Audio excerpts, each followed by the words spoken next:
이제 하나님의 말씀 보도록 하죠. 요나서에서 보도록 합니다. 요나서 강해 계속됩니다. 요나서 4장 3절 4절 보도록 하겠습니다. 여호와여, 원컨대 이제 내 생명을 취하소서. 사는 것보다 죽는 것이 내게 나음이니이다.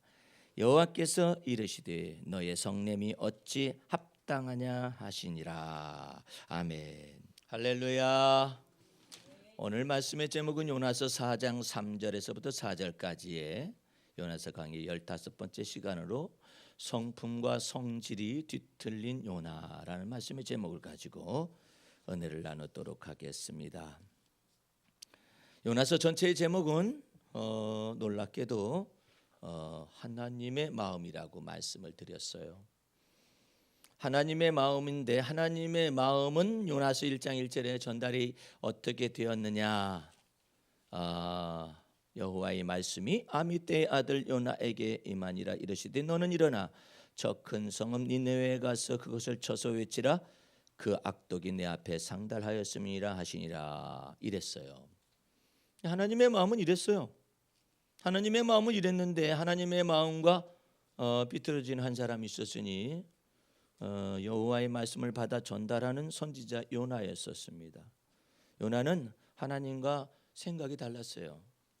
하나님과 자기 판단이 달랐습니다. 하나님과 마음이 달랐어요. 그래서 요나가 여호와의 낯을 피해서 도망하는 사건 때문에 여러 가지 일사건들이 요나서 1장에 펼쳐지게 되지요. 그러므로 예를 들어서 요나가 하나님을 가장 오해한 것 중에 한 가지는 하나님께서 이 니느웨 성읍의 악독이 하나님 앞에 상달되었다면 그냥 멸망시키면 된다라는 생각을 가지고 있어요. 요나는요.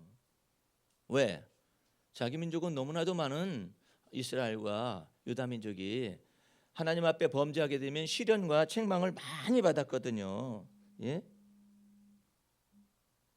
시련과 책망을 많이 받았기 때문에 요나의 마음속에서는 하나님께서 자기를 보내어서 뭐 말씀을 증거해서 경고할 것이 아니라 그냥 멸망시키면 되는 거야. 그런 잔인한 마음이 요나의 마음속에 있습니다. 여러분들 이번에 11살짜리 소녀에 대한 내용이 계속 나오잖아요. 방송에요. 어떻게 보면은 그 어린 아이는 이 시대의 속죄양이에요. 예. 이 시대의 속죄양인과 동시에 그 아버지는 왜 그렇게 2년 동안 아이를 때리고 구박하고 자기가 낳은 자식인데 더군다나 딸이라며. 요즘 딸은 뭐 비행기도 태워주고 그런다던데 아들은 뭐 그렇지 못해도 그렇다는데 왜 딸을 갖다가 그렇게 미워하고 그랬느냐 이 말이에요. 그것은 사실은 딸이 미워서가 아니에요. 자기 자신이 미워서 그래요. 예? 왜 딸을 때렸느냐? 자기가 속에 분노가 있었어요. 자기 속에 분노가 있을 때 어떻게 했느냐면 그 부모님한테 학대를 많이 받았다라는 거죠. 학대라는 것은 그 아이가 잘못했기 때문에 때리는 것이 아니라 잘못이 있건 없건 간에 두들겨 패는 거예요. 그 위에 부모님도 자기 서름에 의하여서 자기 분노에 의하여서 아이를 때렸을 것입니다. 그러니까 아이가 고통받는 것에 관하여서 이해해 줄 마음이 없어요. 그 속에서 대물림을 하고 있는 것이죠. 우리는 그것을 믿지 않는 사람들은 팔자니 혹은 운명이라고 말을 합니다. 성경 속에서는 율법에 기록한 바는 아비의 죄악을 자식의 3, 4대까지 갚는다는 말로 기록되어 있죠. 그렇지만 잘 생각해 보세요. 아담의 유전한 망령된 행실대로 죄대로 갚게 되면 살아남을 인간이 없어요. 그래서 하나님이 죄를 범한 인생이지만 율법에 명기하는 것은 3, 4대만 정한 거예요. 그러나 3, 4대만 정해도 인간은 너무나 잔인한 운명을 살아나가야만 해요. 그렇지 않습니까? 그래서 이 모든 것에 관하여서 이제는 주 예수 그리스도의 복음이 오기 위하여 하나님께서 애쓰게서에 미리 예수 그리스도께서 오시게 되면은 이와 같이 놀라운 아담의 유전한 망령된 행실에서 감한 것이 율법의 아비의 죄악을 자식의 3, 4대까지의 죄악을 갚겠다라는 내용이었잖아요. 이제 그것마저도 예수 그리스도 안에서 마지막 아담 되시는 예수님이 이 땅에 오셔서 세상 죄를 짊어지고 가기 때문에 하나님께서 미리 이와 같은 율법의 이 저주의 계명을 폐기를 처분하시는 것입니다. 어떻게? 이스라엘 속담에 아버지가 쓴 포도를 먹었는데 그러면 자식의 입이 쓰다라는 이와 같은 속담을 폐기 처분하겠다라는 거예요. 예? 그래서 그 사람은 그 사람의 죄악을 짊어지고 그 사람의 의를 행하는 건 그 사람을 구원하고 이와 같은 내용에다가 다 풀어서 이제 그리스도께서 오셔서 모두가 다 믿는 자 곧 영접하는 자에게는 하나님의 자녀가 되는 권세를 주시되 혈통으로도 말미암지 않냐고 혈육의 정으로도 말미암지 않고 사람의 뜻으로도 말미암지 않냐고 오직 하나님의 뜻으로 난 자들로서 그리스도 예수 안에서 새로운 피조물을 만들고 이전 것을 다 지나가게 하고 보라 새 것 만들어 주시겠다고 언약하신 것이 하나님의 마음이에요. 예?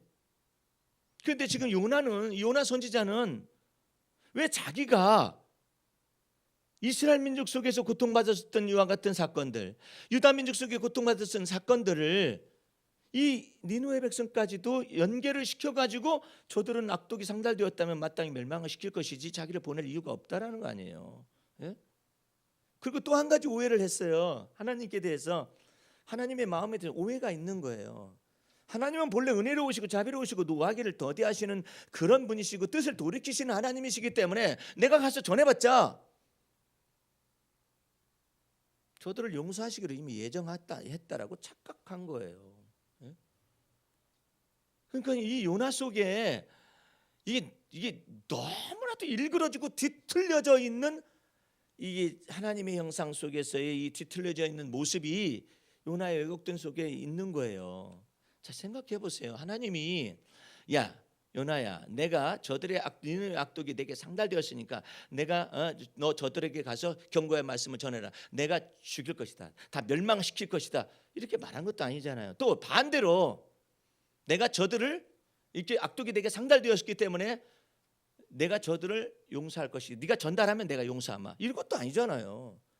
요나에 의하여서 니느웨 백성이 용서받거나 아니면 구원받거나 이런 내용이 아니잖아요. 예? 그럼 전적으로 하나님의 주권이고 하나님의 행하심인데 반드시 요나에 전하는 이 경고의 말씀을 저들이 믿고서 듣고 회개하는가 안 하는가 그 여부는 하나님이 판단하실 문제란 말이에요. 그런데 요나는 그런 것까지도 하나님이 이처럼 내가 경고의 말씀 전하더라도 하나님 은혜로우시기 때문에 다 용서할 걸 뭐 하나님이 사랑이 많으신 것 때문에 다 사랑해 주실 것을 뭐 하나님은 또 자비로우시기 때문에 내가 설사 경고의 말씀을 전한다 할지라도 하나님 뭐 자비로우신데 뭐 저들을 죽일 리가 만무하지. 이런 생각을 가지고 있는 거예요. 요나가. 이게 삐뚤어진 생각이거든요. 그래서 이 요나가 인지적으로 이게 근본적으로 왜곡된 생각을 가지고 있는 거예요. 가지고 있다 보니까 하나님과 마음이 합해지지가 않는 거예요. 하나님과 마음이 합해지지가 않으면은 성질이 나는 거예요. 화가 나는데 성질이 나기 전에 뭐가 올라오냐면 악이 속에서 북받쳐 올라오는 거예요. 악이. 그래서 요나서 4장으로 가보겠습니다. 요나가 심히 싫어하고 1절 말씀. 요나가 심히 싫어하고 하나님을 싫어해요. 하나님의 말씀을 싫어해요. 하나님의 행동을 싫어해요. 그러니까 낯을 피했던 그것이 자기가 맞았다는 거죠. 이 인간이 어떤 인간인데 지가 잘못한 것을 알아가지고 하나님이 대풍을 내리셔가지고 바다에다 던짐을 받았고 그 다음에 큰 물고기 뱃속에서 3일 동안을 회개했다라는 그 인간인데 하나님이 행하신 일을 보고 또 이게 안 맞는다라는 거죠. 그러면 요나는 물고기 뱃속에서 무엇을 회개했느냐면은 하나님의 명령 안 들은 것만 회개한 거예요. 사실은 무엇을 회개해야 하는데 하나님 제가 왜곡되어져서 제가 삐뚤어져서 뒤틀려서 제가 심히 잘못 판단했었나이다. 왜? 저들의 모습을 보고 그렇게 생각해야 해요. 니느웨 백성들이 요나가 몰골이 3일 밤낮 동안 물고기 뱃속에 있었는데 몰골이 휴양 잘라냈겠어요? 아니죠. 아주 낡은 복장을 가지고 다 염산에 의해서 옷은 다 헤어질 때 이와 같은 옷을 가지고 딱 나타나서 3일 후면은 40일 후면은 니느웨가 무너지리라. 아니 그 말을 누가 믿어? 근데 이 니느웨 백성들은 그 하나님의 말씀을 믿은 거 아니에요. 믿고서 회개하기 시작한 거 아니에요. 금식하기 시작한 거 아니에요. 그 소문이 왕에게 들렸잖아요. 왕에게 들려서 왕도 자기 신을 포기하고 여호와 하나님의 말씀대로 믿고 말씀을 믿고 회개에 합당한 행실을 맺으면서 동물들에 이르기까지 금식하면서 하나님 앞에 기도하거라. 하나님께서 그 뜻을 돌이킬지 어떻게 하느냐 이랬어요. 근데 여러분 참 생각해 보세요. 아니 그 니느웨의 아수르의 왕은 전쟁의 신을 이미 섬기고 있는 것이 아수르란 그 왕의 이름이거든요. 아수르란 제국의 이름의 뜻이 전쟁의 신이라는 뜻이에요. 전쟁의 신을 통해서 이처럼 아수르 대제국을 건설했다라고 생각하는 사람이 갑작스럽게 어떻게 하나님께서 멸망시킨다고 하니까 다 같이 회개하자. 그게 되겠느냐 말이에요. 안 돼요. 안 되는데 무엇 때문에 가능하느냐? 믿으면 돼요. 하나님의 말씀을 믿으면 된다고. 하나님의 말씀을 안 믿으면 아직 저기 그 소돔과 고모라 성에 유황불을 내려서 심판한다고 하는데 뭐 농담이겠지 이렇게 생각했잖아요. 네? 안 믿으면 고만이거든요. 근데 믿었다라는 거예요. 무엇을? 하나님의 말씀을 믿고 하나님을 믿었다라는 거예요.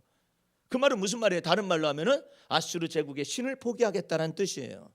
그 왕시대에 포기가 되는 것입니다. 그 이후의 왕시대 때는 어떻게 될지 몰라요. 그러나 그 왕시대 때에는 그 니느웨 백성들은 적어도 하나님의 말씀을 믿고 회개에 합당한 열매를 맺었어요. 그래서 아무런 사건은 벌어지지 않았어요. 예?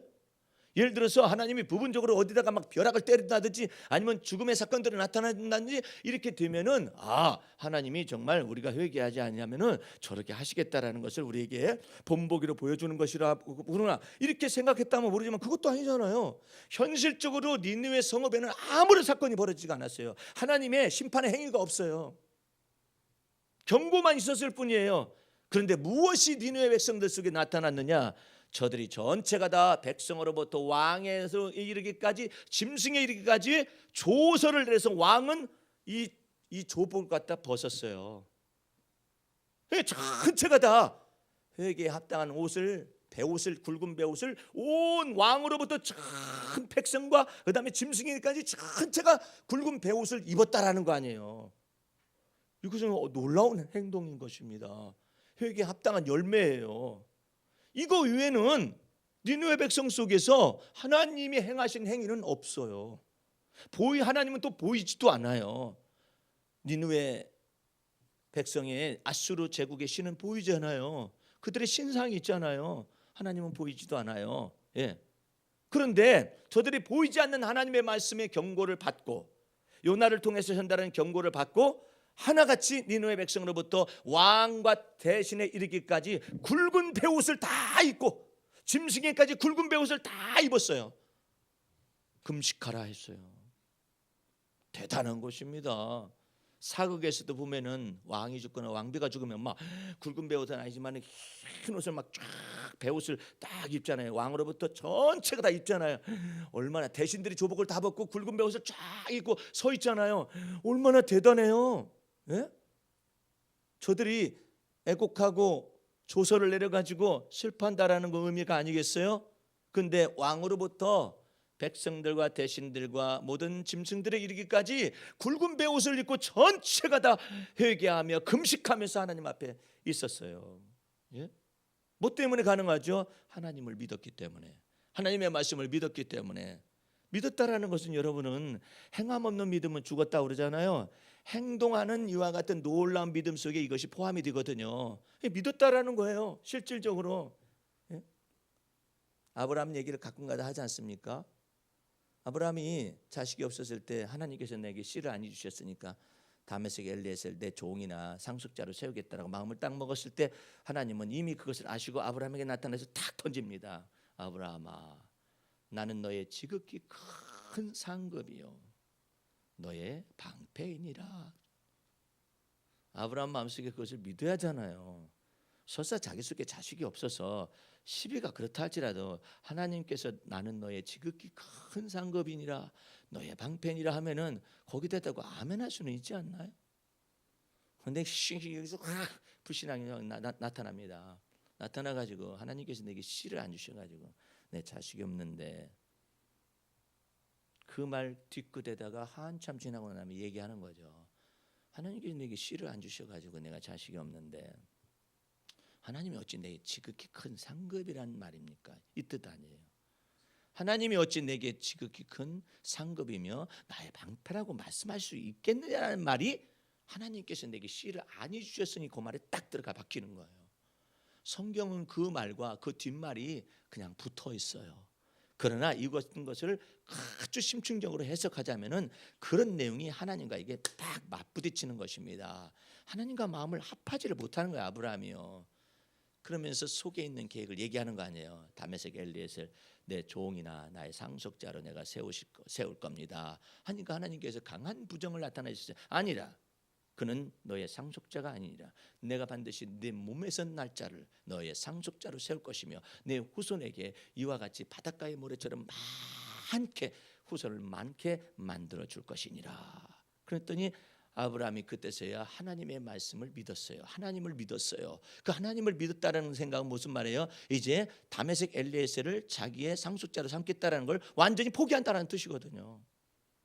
그래서 여러분과 내가 하나님의 말씀을 믿지 못하게 만드는 여러분 속에 있는 인지적으로 왜곡된 생각들을 전부 다 하나님은 토설하여서 하나님과 마음을 합하기를 원하는 거예요. 예? 하나님과 마음을 합하라. 근데 그 중에서 이와 같은 걸 가장 잘한 사람이 다윗이었는데 내가 이새의 아들 다윗을 만나니 내 마음에 합하도 당했거든요. 나는 처음에 어렸을 때 성경을 이해를 잘 못했었어요. 이 말뜻을요. 이새의 아들 다윗을 만나니 내 마음에 합한 사람이라 이랬을 때 나는 이새는 본래부터 하나님과 마음을 합한 사람으로서 태어난 줄 알았어요. 근데 하나님의 말씀은 그 뜻이 아니었었어요. 다윗이 자기 속에 수많은 괴로움, 사망의 고통, 이와 같은 것들이 죽음이 자기 속에서 너무나도 이 사울 왕을 통하여서 많이 나타났잖아요. 그 속에서 얼마나 많은 갈등이 있었어요. 그 속에서 얼마나 그는 그 부모를 떠나서 마치 고아처럼 방황해야만 했었습니다. 그는 죽음의 고통 속에서 놓여져 있어야만 했었어요. 그는 그 속에서 자기 부모한테 가까이 갈 수가 없었어요. 완전히 떨어져 가지고 형제들에게 가까이 할 수가 없었어요. 왜? 저들이 고통당하고 저들의 핍박을 받을까 봐 유랑하는 생활을 하잖아요. 그러니까 자기 속에서 너무나 불안감이 많고 그다음에 또 이 속에서 막 불길한 생각들이 너무나 많은 거예요. 그 많은 것 가운데서 다윗은 하나님의 마음하고 자기 생각에 불안한 생각을 토설하고 버리고 하나님과 마음을 자꾸 합하는 훈련을 계속해서 받았다라는 거예요. 어떻게? 내가 내 영혼아 너는 왜 내 속에서 불안하고 낭망하여 하느냐, 낙심하고 있다라는 거 있었던 거 아니에요. 본래 하나님과 마음이 내가 이전 날에 잘못 이해한 대로 하면은 하나님과 마음이 합한 사람이기 때문에 다윗은 낙심하는 것도 없었고 다윗은 불안한 것도 없었고 다윗은 의심하는 것도 없었고 다윗은 여러 가지 불길한 생각에 사로잡힌 것도 없었다라고 마치 위인전을 얘기하듯이 하는 것이 아니라는 거예요. 내가 점차 주님을 알아가기 시작하고 주님의 마음을 알아가기 시작하니까 전혀 달랐어요. 어떤 사람은 이래요. 예수 믿는 사람은 화도 안 낸다, 안 낸 사람이다 생각해요. 예수 믿는 사람은 죄도 안 짓는 사람이라 생각해요. 주님께서 그렇게 말한 적이 없어요. 예? 아유, 하늘에 계신 너희 아버지가 거룩한 것처럼 너희도 거룩하라 했기 때문에 예수 믿는 사람은 거룩하고 의로운 뭐 그런 도덕적인 삶을 살 거 아닙니까? 그런데 하나님의 말씀도 잘못 이해한 것이고 예수 믿는 사람에 대한 이해도 잘못된 거예요. 예? 예수 믿는 사람은 이제 예수님이 언제나 우리의 편이 되어주시기 때문에 근심도 없다. 이것도 잘못된 생각이에요. 어찌 예수 믿는 사람이 근심이 없죠? 그러면 무엇이 다르느냐? 하나님과 마음을 합하는 것을 들어보세요. 내가 근심 중에 여호와 하나님께 부르짖었었더니 할렐루야. 그게 하나님과 마음을 합한 거예요. 내가 두려워하는 날에는 여호와의 말씀을 의지하리니 그것이 하나님과 마음을 합하는 거예요. 내가 내 속에서 불안하고 두려워할 때 어떻게 내 영혼아 너의 얼굴을 도우시는 하나님을 바라보라 해서 내 마음을 하나님과 합하는 거예요. 그것이 하나님과 마음이 합하는 것이지. 예수 믿는 사람은 이제 예수 믿었기 때문에 조금 더 부족함도 없고 예수 믿는 사람은 이제 예수 믿기 때문에 근심도 없고 염려도 없고 궁핍도 없고 핍박도 없고 아니면 시련도 없고 고생하는 것도 없고 이런 식으로 복음의 말씀을 왜곡되어서 전달하기 때문에 예수 믿고 난 다음에 왜 내게 고통이 발생하는가 그 이유를 모르는 거예요. 그래서 여러분과 내 속에서 이 하나님의 말씀을 잘못 이해하면 하나님의 말씀이 양날 가진 칼날과 같기 때문에 즉각적으로 오해가 발생하게 되고 왜 나는 하나님과 마음을 합한 사람으로서 태어나지 못했을까라는 열등감을 갖게 될 수가 있어요. 근데 성경은 그렇게 말하지 않잖아요. 예? 다윗을 보더라도 그렇게 말하지 않잖아요. 예? 하나님과 마음을 합한다라는 것은 내 생각과 판단이 있다 할지라도 하나님의 판단이 옳으면 그 하나님의 판단에 내 판단을 복종을 시키는 거예요. 하나님의 생각이 내 생각을 복종을 시키는 거예요. 하나님의 지혜에 내 지혜를 복종을 시키는 거예요. 그래서 모든 생각을 사로잡아 그리스도에게 복종하는 훈련을 갖다가 하나님의 마음에 합하는 훈련이다라고 표현한다 이 말이에요. 그럼 내 생각이 있는 거 어떻게 해요? 내 판단이 있는 거 어떻게 해요? 내 걱정이 있는 게 어떻게 해요? 내 지혜가 있는데 어떻게 해요? 그거 다 무용지물이라는 뜻입니까? 안 그래요. 하나님 제 생각에는 이런 생각이 듣다 보니까 제가 화가 나요. 하나님 제가 이런 생각을 갖다 보니까 제 속에서 악이 솟아나오네요. 요나가 해야 할 말이에요. 근데 요나는 엉뚱한 생각을 하고 앉아 있어요. 하나님과 계속 저기 시비가 붙는 거예요. 마치 아브라함이 하나님이 내게 씨를 아니 주셨으니 하는 것처럼, 마치 사라가 여호와께서 내게 씨를 아니 주신 것처럼 이렇게 말하는 것처럼 하나님과 계속 시비가 붙어요. 여러분들, 하나님은 창조주 하나님이시고 전지전능하신 하나님이신데 피조물은 우리가 하나님과 시비를 달래야 무슨 소용이 있어요. 욥도 처음에는 믿음의 고백을 했어요. 순전하고 정직하기 때문에 하나님을 경외하여서 악을 떠났죠. 근데 자기의 고난이 너무나 심한 거예요. 친구들이 와가지고 욕을 속을 확 뒤집어 엎어버립니다.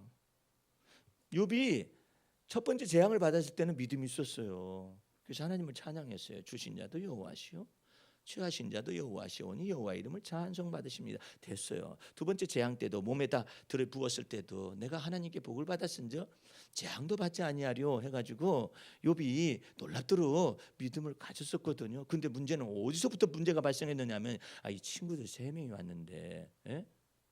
이 친구들 3명이 와가지고 엉뚱한 소리를 해가지고 욥을 속을 뒤집어 놓은 거예요. 네가 죄가 있어가지고 이런 일 재앙을 당했지. 죄가 없었으면 하나님께서 까딱없이 너를 쳤겠느냐, 이런 내용이에요. 지금 하나님 앞에서는 이게 핀트가 안 맞는 것이거든요. 욥을 그렇게 한 까닭은 하나님이 단순 시험이었었어요. 욥에게 믿음이 있는가 없는가, 욥이 정말로 하나님의 경외에 악을 떠났는가 안 떠났는가, 그 시험이잖아요. 욥은 어쨌든 합격했거든요. 예? 합격을 했는데 친구들이 와가지고 뒤집어 엎어버리는 거예요. 왜? 하나님께서 그 친구들의 말을 갖다가 가지고 와서 뒤집어 엎었겠느냐 말이에요. 욥은요, 죄 때문에 그런 건 아니에요. 예? 근데 뭐 때문에, 무슨 문제 때문에 이와 같은 일이 발생했느냐? 왜? 그 친구들 3명이 와가지고요 한마디씩 하거든요. 그것이 몇 장씩 쓰여져 있어요. 욥기에요. 여러분들, 그것은 성경 말씀 아닌가요? 그들 각자의 말씀은 성경 말씀이에요. 단지 욥에게 적용되는 건 아니었었어요. 뭐 때문에 그러느냐? 저 사람들이, 이 욥의 세 친구들이 와서 말하는 것은 네가 죄를 범했기 때문에 사망이고, 죄를 범했기 때문에 징계를 받은 것이고, 죄를 범했기 이랬다라는 것으로만은 그 자체로는 맞아요. 근데 욥에게는 안 맞아요. 왜? 욥의 문제는 의의 문제였었거든요. 욥은 죄의 문제가 아니에요. 의의 문제였었거든요. 그러니까 하나님께서 욥의 심장 속에서 무엇을 끄집어내 버리느냐면은 자기의 의로움을 완전하게 끄집어내는 거예요. 욥이 나중에 말합니다. 내가 무슨 죄가 있냐? 욥이 그렇게 말을 해요. 욥기서에 내가 무슨 죄가 있어? 하나님께서는 욥에게서 무엇을 끄집어내느냐면 네가 죄가 없다라고 말하는 것 때문에 걸리는 것이 아니라 네가 스스로 의롭다기 때문에 걸린 것이다. 예?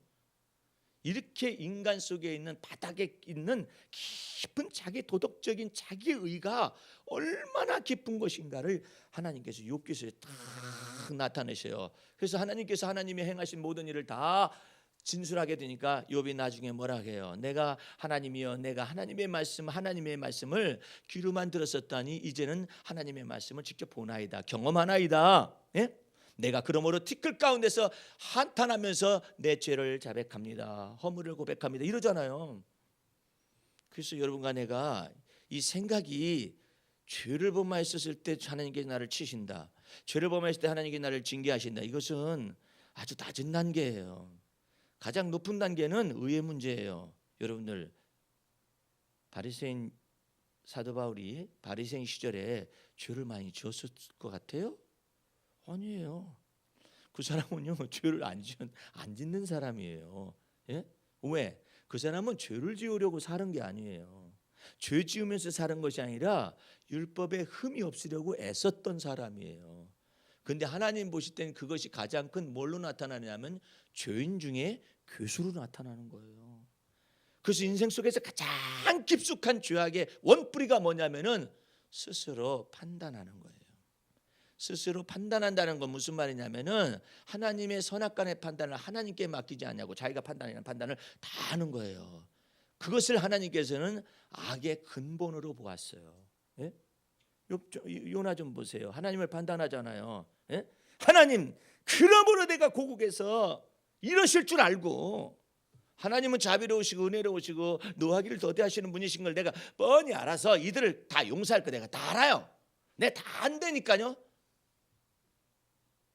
너무 많이 알아. 요나는 너무 많이 알아요. 예? 예수님께서 이 땅에 오셔서 뭐라 그랬어요? 보는 자는 보지 못하게 할 것이고 보지 못한다는 사람은 내가 눈을 뜨게 해주리라. 자기 속에서 죄 없다는 자를 갖다가 예수님께서 의인을 부르러 온 것이 아니라 죄인을 부르러 왔다 가잖아요. 예? 근데 요나는 다 알아요. 다 알아. 하나님을 다 안다니까. 하나님이 자기 자신 아는 것보다 더 많이 안 되는 거예요. 그러니까 이 속에서 삐뚤어졌잖아요. 삐뚤어지니까 막 성질이 나는 거예요.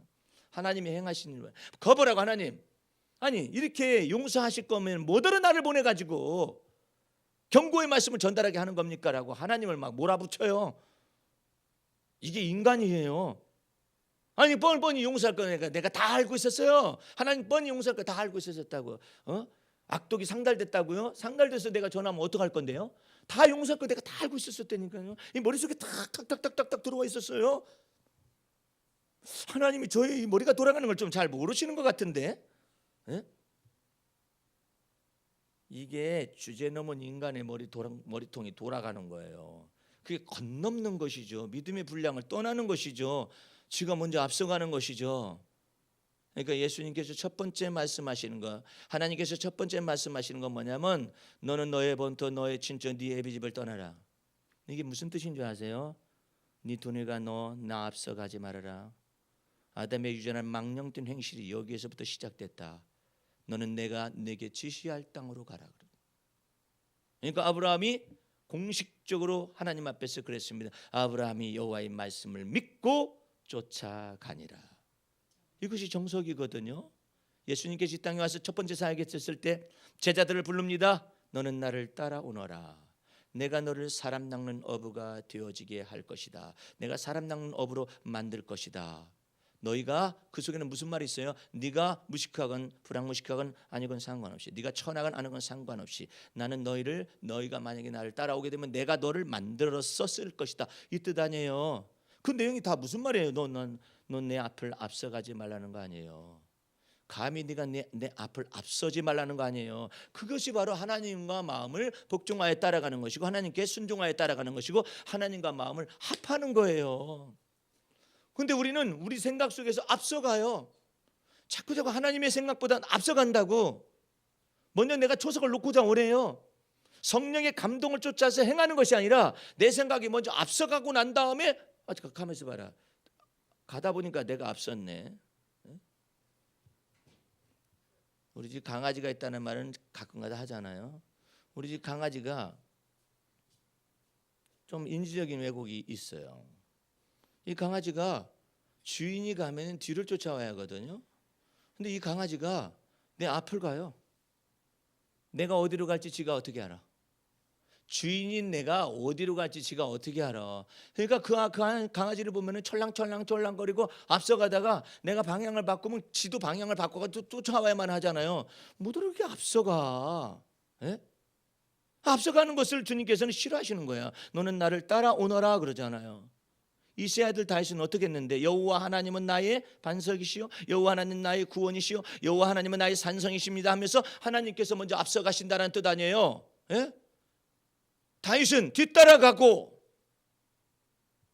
근데 이와 같은 것이 훈련이 안 돼 있는 거예요. 안 돼 있다 보니까 머릿속에서 생각이 너무나 앞서가 버리는 거야.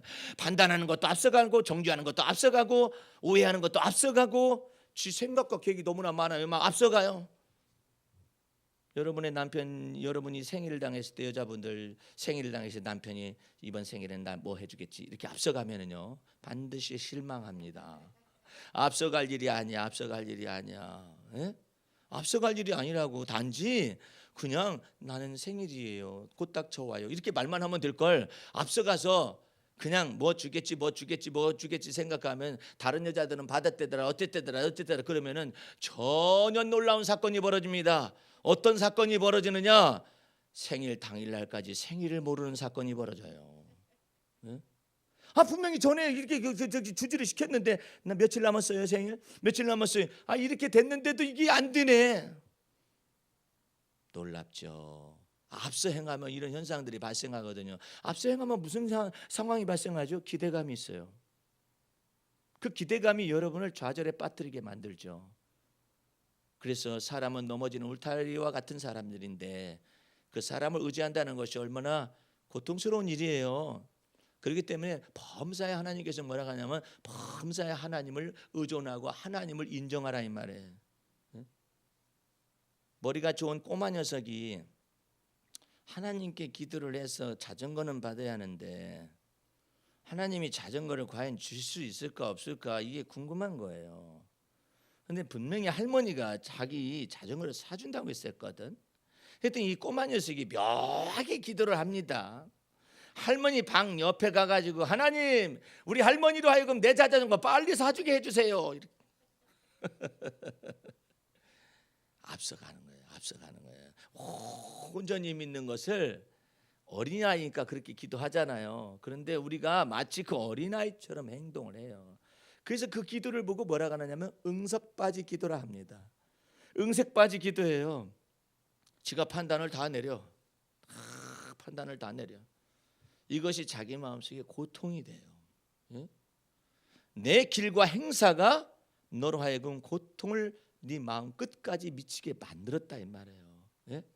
여러분들은 어떤 좋은 일들이 발생하고 이런 일이 발생할 것이다 이렇게 되는 일들이 사람 사는 가운데 있을 수 있잖아요. 그럴 것 같다라는 것이 있을 수가 있잖아요. 그때마다 무슨 생각하느냐면 하나님 이와 같은 해가지고 좋은 기운이 있고 좋은 환경이 있고 구성이 돼가지고 마치 좋은 일이 터질 것 같습니다라는 생각이 오는 것조차도 너의 행사를 너의 경영하는 것을 여호와께 내어 맡겨라. 그걸 맡겨야 해요. 왜? 이 모든 것의 결과는 하나님께서 행하셔야 해요. 예? 예? 너의 행사를 여호와 하나님께 맡기거라. 그리하면 너의 경영하는 것이 이룰 것이니라 그래요. 아무리 좋은 것이라 할지라도 아무리 나쁜 것이라 할지라도 여호와 하나님께 내어 맡기게 돼서 주님께서 나쁜 일에 관해서 주님께서 막아달라고 하시고 또 좋은 일에 관해서 주님이 원하시면 이 모든 것을 이루실 수 있나이다라고 믿으세요. 예? 그게 하나님을 의존하는 것이지 그렇지 않으면 여러분이 앞서 행하여가지고 여러 가지 기대와 여러 가지 이와 같은 거 막 부풀어 있었다가 안 되면은 김치국부터 맛있다는 말 하잖아요. 예? 그와 같은 것들에서 벗어나는 방법이 있어요. 하나님 지금요 이래 좋은 것들이 지금 막 생각이 되어지고 계획되어지고 막 이렇게 있거든요. 그러나 이 모든 계획은 다 하나님께 내어 맡깁니다. 일의 결과는 다 하나님께로부터 다 나타나기 때문에 이 모든 걸 하나님께 내어 맡깁니다. 그러면은 그 기대감이라는 것에 목숨을 걸던 인간의 마음이 완전히 그 목숨이 주님께로 딱 위탁이 되기 때문에 실망하지 않아요. 좌절하지 않아요. 맞아 하나님의 뜻만이 모든 것을 성취하리라. 이렇게 마음속에 믿을 수가 있는 거잖아요. 그래서 뭘 지킬 수가 있어요? 자기 마음을 지킬 수가 있어요. 좌절이나 낙심이나 좌절되는 모든 낭망되는 모든 것 가운데 내가 건짐을 받을 수가 있어요. 근데 크게 믿었다가 크게 실망하면은 내용이 너무나 힘들잖아요. 그래서 여러분과 내 속에서 하나님께서 말씀하시는 거예요. 네 마음의 고통을 네 마음 끝까지 느끼지 아니하면은 범사의 하나님을 경외하지 아니하면은 인생의 속에서 내일 일을 몰라요. 예?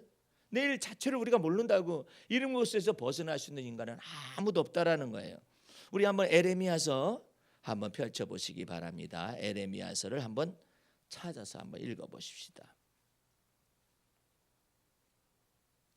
에레미야서 4장을 펴세요. 14절 말씀 봅니다.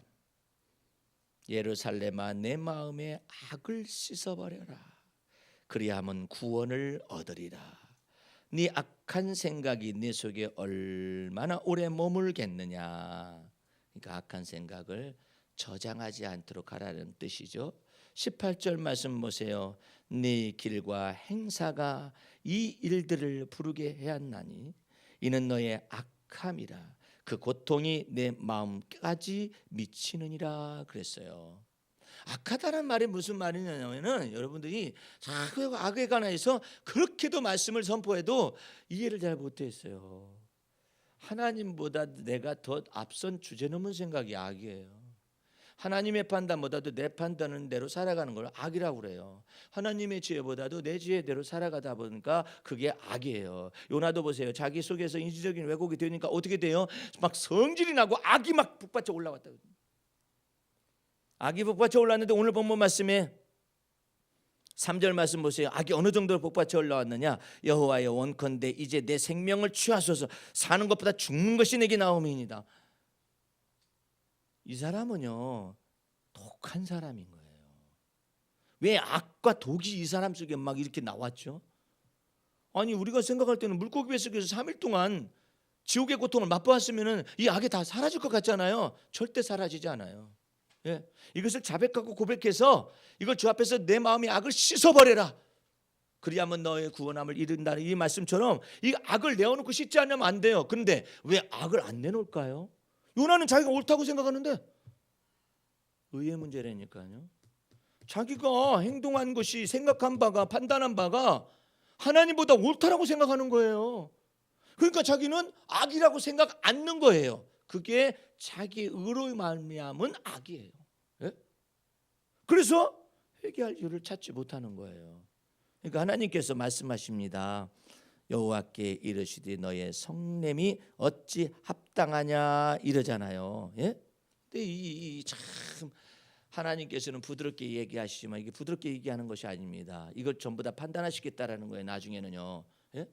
이 요나는요 지금요 자기 속에서 악과 독이 올라오게 만들어내는 그 사건이 뭐 때문에 그러냐면 자기 속에 있는 이 인지적으로 왜곡된 생각 때문에 그래요. 어떻게? 하나님과 마음을 합하지 않은 거예요. 예를 들어서 하나님과 마음이 합한 사람이라면은 로마의 백부장과 같은 사람이라 이거죠. 내 아인이 중풍병 걸렸나이다. 와서 고쳐주시옵소서 했어요. 예수님께서 내가 가리라. 가서 고쳐주마. 그랬어요. 그랬더니 이 백부장이 그냥 고쳐달라고만 했죠. 그랬더니 내가 가서 직접 고쳐주겠다고 예수님이 말씀하셨어요. 그랬더니 이 백부장이 한다는 얘기가 나는 주님께서 내 집에 들어오심을 감당할 수가 없나이다. 네? 나도 밑에 수하가 있어서 저대로 가라면 가고 오라면 오고 하라면 하고 하지 말라면 하지 않습니다. 고로 주의 말씀으로만 하시옵소서. 그리하면 제 하인이 낫겠삼나이다. 이랬거든요. 이것이 하나님과 마음을 다 합하는 거예요. 주님을 기쁘시게 해드리는 거예요. 오심을 감당치 못하겠다 그러잖아요. 오직 주의 입으로 나오는 말씀으로만 하시옵소서. 예수님께서 말씀하셨어요. 이스라엘에서 이처럼 큰 믿음을 본 적이 없다고. 여러분과 내가 하나님과 마음을 합하는 것이 아니냐면은 우리 속에 악이 막 흘러나와요. 독한 것이 막 흘러나 성질이 나가지고 그냥 막 불과 같은 성질이 나타나는 거예요. 그래가지고 필경 어떻게 되죠? 죽어버리고 싶어. 그와 같은 것을 입에다 담는 것이 요나의 그냥 밑바닥을 완전하게 보여주는 거예요. 하나님께서 인생이라는 것은 이것에 불과한 것이다. 하나님의 마음에서 빗나가면 이처럼 자기 악에 사로잡히고 예수님은 이처럼 말씀하십니다. 요한복음 8장에 너희가 나를 믿지 아니하면 너희 죄악 가운데서 죽을 것이다. 얼마나 두려운 내용이에요. 주님을 믿는 사도 베드로는요 예수님을 저주하고 맹세하고 부인했지만은 그의 죄악 가운데 죽지 않았어요. 예수님이 어떻게 했죠? 내가 너의 믿음 떨어지지 않기를 고 기도하였노니 너는 돌이키고 난 다음에 내 형제들을 굳세게 해라 했잖아요. 그런데 가룟 유다는 자기 죄악 가운데서 죽습니다. 가룟 유다는 자기 양심의 가책을 의지했어요. 그러다 보니까 속에서 자기 죄악 가운데서 자기의 죄악의 문제를 해결하지 못해서 그 죄악 가운데서 죽었습니다. 목을 매서 죽었습니다. 근데 사도 베드로도 예수님을 팔아먹은 가룟 유다 죄 못지 않거든요. 너희가 땅에서 인자를 부인하면 하늘에서도 내 아버지 앞에서 부인할 것이다. 분명히 말씀했잖아요. 그럼에도 불구하고 베드로의 죄악 가운데서 죽지 않아요. 예? 놀랍지 않아요? 베드로의 죄악 가운데 죽는 것이 아니라 예수 그리스도를 믿는 믿음 안에서 정죄함이 없는 하나님의 은혜의 풍성한 것 가운데 들어가더라 이 말이에요. 할렐루야. 그러므로 여러분들이 자기의 의를 힘입고 사는 게 아니에요. 자기 판단을 힘입고 살게 되면 분명하게 자기 속에 악에 사로잡히고 반드시 그 악으로 말미암아서 성내어 죽기보다도 원한다고 말하는 것처럼 이렇게 나타나는 거예요. 여호와 영원컨대 이제 내 생명을 취하소서, 사는 것보다 차라리 죽는 것이 내게 낫다라고 표현하는 이와 같은 상황으로 들어가는 거예요. 나도 어떤 때는 생각이 앞서갈 때가 있어요. 하나님 2016년도 표를 주세요. 주시지도 않아. 기도했는데 주셔야 내가 쓸 거 아니에요. 그제서부터 계속해서 한 주간 전에서부터 2016년도 표를 주세요. 기도했는데 어젯밤에서야 제게 감동을 주었어요. 무슨 내용이냐면 여호와께서 친히 내 집을 세우리라. 이게 사무엘 하에 나오는 내용이에요. 다윗에게 얘기한 내용이거든요. 신년 설교 때 여러분들 이것을 듣게 되겠습니다만은 그러면서 두 가지를 얘기하는 것이죠. 하나님, 이 교회가요 여기서 여기로 옮기고 저기서 저기로 옮기고 저기서 저기로 옮기다 보니까요 교회 이름도 어려워요. 교회 이름 정하는 것도 어려워요. 예를 들어서 A 지역으로 가면 A 지역 무슨 교회, B 지역으로 가면 B 지역 무슨 교회, 이렇게 돼야만 하니까 교회 이름 짓는 것도 어렵다고. 그러니까 정한 곳을 주께서 예비하셔서 세워주시옵소서, 이런 내용이 있어요. 근데 하나님께서 그 말씀 속에 무슨 말이냐면 내가 이스라엘 민족, 이 이스라엘 백성을 다시는 옮기지 않게 하기 위해서 정한 곳을 예비하여서 저희를 세워줄 것이다, 그런 내용이 나와 있어요. 그래야 이 교회 간판을 갖다가 하나만 걸든지 말든지 이렇게 하는데 이게 여기 왔다가 저기 왔다가 주소 변경도 얼마나 많은지. 언제까지 또 여기 나가라 들어가라 뭐 깎아라 말라, 어떻게 이게 뭐 하는 것인가. 예배당이 이래서는 안 되겠다라는 것이죠. 그래가지고 그 얘기를 했었더니 그 제목이 나온 거예요. 이것은 그 사무엘 하에 있는 내용이에요. 내가 너의 집을 친히 세우리라. 그러면서 주님께서 그러시는 거야. 주님, 교회만 예배당만 세우면 뭐해요? 성도들을 세워야지요. 그게 그 말이네. 보세요. 하나님께서 말씀하시면 이렇게 얘기하잖아요. 내가 친히 내 집을 세우리라. 하나님 집을 세우리라 그렇게 말하잖아요. 근데 그게 아니라니까요. 이 놀라운 말씀에 이게 정확하게 그 성경에 기록되어 있어요. 여호와께서 친히 내 집을 세우리라. 예? 그게 왜 내 집입니까? 주님의 집이죠. 그랬더니 너희가 바라는 바 건물을 세워주리겠다.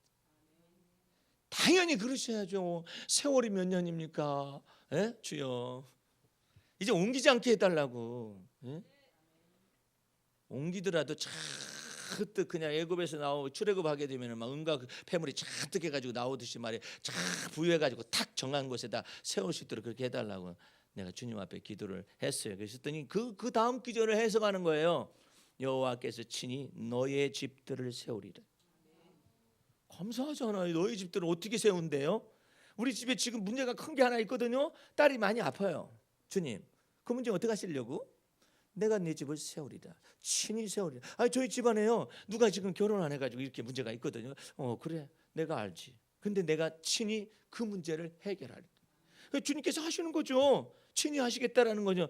주님, 저희 집에 이런 문제가 있거든요. 그 문제도 내가 해결하리라. 친히 해결하리라. 그래서 여러분과 나는 반드시 친이라는 말을 가까이 해야 해요. 여호와께서 친히, 반드시 당신의 손으로 친히 하셔야 해. 우리가 아무리 애쓰고 힘쓰고 발버둥 쳐도 안 돼요. 하나님이 친히 하셔야만 하죠. 할렐루야. 그 주님을 믿으셔야 해요. 아이고 목사님, 뭐 지난해에도 몇 년 동안 하나님 두고 봤는데요, 친히 안 하시던데요. 하나님의 사정이 있죠. 우리를 향한 하나님의 계획이 따로 있잖아요. 그렇기 때문에 여러분들은 주님의 말씀을 믿어야 해요. 여전히 하나님께서는 일을 행하시고 지어서 성취하시고 계시고 보이지 않게 사실은 일을 하고 있어요. 이 일을 하고 있는데 그 일을 하고 있는 것 속에서 주님이 어떻게 일하시는가 영광을 돌리면서 바라보시고 하나님을 기대하시기 바랍니다. 하나님을 기대하면은요, 여러분들이 손해 볼 것이 없어요. 근데 사람을 기대하면은요, 사람은 왔다 갔다 해요. 정신도 왔다 갔다 하고 이빨도 왔다 갔다 빠질 때 말 때 하고, 사람이 정신도 왔다 갔다 하고 몸도 왔다 갔다 하고 그래요. 그렇기 때문에 어제나 오늘이나 영원토록 동일하신 그리스도 예수만을 바라보고 믿는 여러분과 제가 될 수 있기를 주의 이름으로 축원합니다. 기도하겠습니다. 우리 하나님 아버지 감사 찬미 올립니다.